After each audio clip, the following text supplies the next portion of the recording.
friends, what's up? Here we are, the last video in my series of what I read in 2022, kind of wrapping the whole year up. If you're just coming across this video, make sure you go back and check out the other 5 videos I did. I broke them all down by trope. I hope you got great recommendations. And I would love to hear your recommendations for the different tropes as well. Today is going to be kind of the overarching contemporary romance books. I've got some new to me authors in this video. I've got authors that are my favorites in this video. So let's get right into it.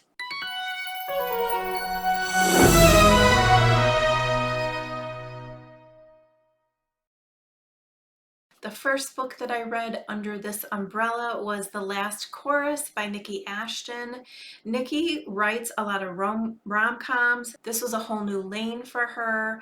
The Last Chorus is love after loss. Whew. She knocked my socks off with this book. She had me in tears. The book's characters are Belle and Simone. I loved how even though Belle and Simone are neighbors, there also ended up being an additional connection that surprised me. The book is a lot though. Bo is not in a good place when the book starts. And if you've ever dealt with grief in your life, which most of us have, it will tap into that in a way that will really make you feel for Bo. Next, this book is very similar to The Last Chorus in some ways, in that it's life after loss in a way that was really like heavy on my heart. It's called Whenever You Call by Vicki James. You know Vicki's one of my favorites. This book just, I mean, there's a reason why she's one of my favorites, and this is the type of work that I love reading from her. It was feeling emotions and being the deepest, darkest hole in your life and not really knowing how to get out of it, but you have to. And who comes to you and helps you is maybe people that you don't expect, and how loss affects you wholly. It's about Hannah and Logan. Hannah's husband, who has just died, is a rock star, and their marriage was not in a good place. So there's all this confusing feelings that she has about him and the loss, and America loved him, and yet in their marriage he wasn't the best guy. That's all I'm going to say about that, because I don't want to spoil anything, but it's really a beautiful story. I kind of got mad at her because something happened that I didn't want to happen. And I was like, oh my gosh, what are you doing? But then I know my heart is safe with Vic. Something really sad happened in Vic's personal life. And I know that not only did she just spend all this time writing about grief, but then she herself got plunged into grief. And it just, the parallels were not lost on me. And I just, I'm sending her a big hug, because I know firsthand what it's like to be feeling the way she's feeling. So moving on to an author who I had been wanting to read for like over a year, and finally got to read her, and then also did something super fun with her this year. We have Naughty and Nice by L.M. Fox. It's part of the Man of the Month. Is it an anthology or is it a series of books? It's about Trevor and Addison, and something that I love about her books are that all of her characters have something to do with like medicine or first responders in some way. And Trevor was a fireman. So this is one of the first, I haven't read a fireman, oh my gosh, in forever. I can't even remember the last fireman I read. I loved this. Super good chemistry between the two. Love that he's a fireman, and I cannot wait to read more of her books. Switching gears a little bit, we go to a character that I've never read like before, and it was also a holiday book. We have My December Balcony Neighbor by Ashton Maggie. I hope I am pronouncing her name correctly. This was the first book of hers that I've read. The cover is adorable. I expected it, because I think it's the illustrated cover, it to be a little bit lighter. And there was definitely light moments, but also Robin was a character that I had never read before.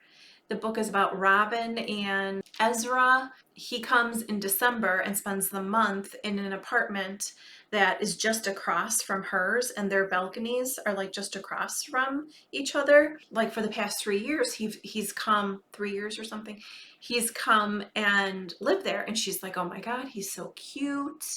And he plays his guitar, and she's very drawn to him, and they lock eyes, and it's like we know there's something else to Ezra, but we're not sure what it is.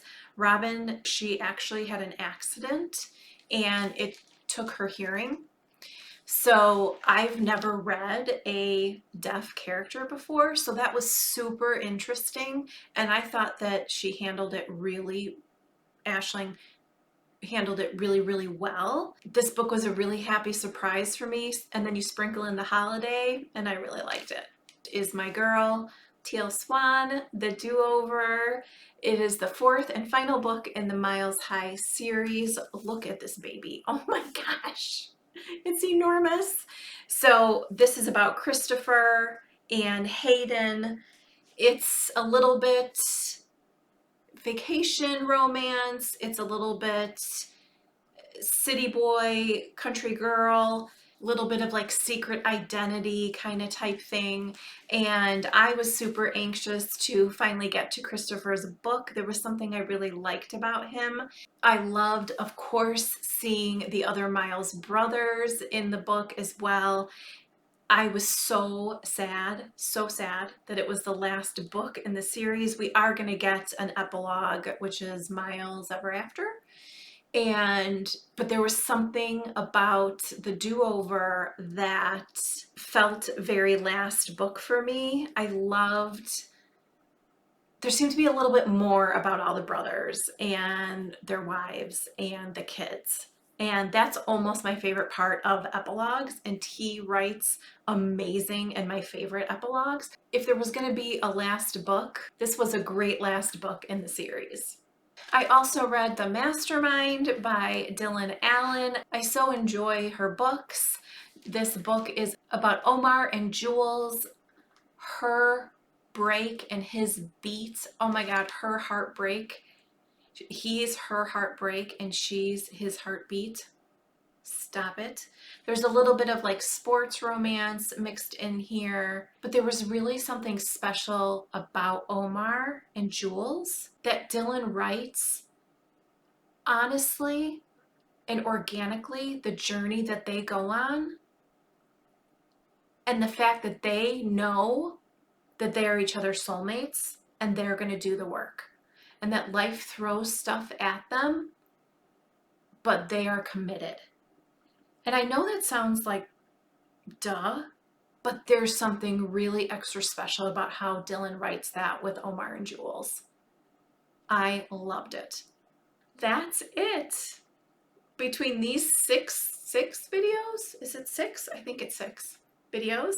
That's all the books that I read last year. I set a Goodreads reading challenge goal of 75 books. I only read 55, which means I think it said I got 73% of the way through. Not bad, right? I'm not harping on the fact that I didn't meet that goal, but let me tell you, I've had years where I've read over 100. So I don't know what this year, meaning 2022 and 2021, did to my reading life, because I read every single night before I go to bed, but I didn't reach my goal either year.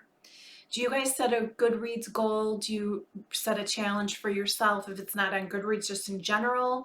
What are the kind of things that you guys like to do in your reading life? Like, do you like to play almost like bingo and make sure that you read like something in every specific genre you like? I would love to hear. I was glad I was able to read 2 historical fiction books, but like I said, one of them In the video where I talk about the historical fiction book that I read, I mentioned that I piggybacked the year with another historical fiction book, and that was super exciting to get back to that. I was introduced to lots of great authors this year and read them for the first time.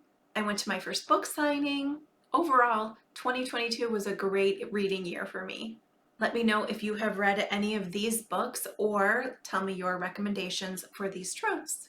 You know I always love to hear. I hope you enjoyed the videos. If you do, make sure you give them thumbs up as you watch them. Thanks for hanging out with me today. I'll see you soon. Bye.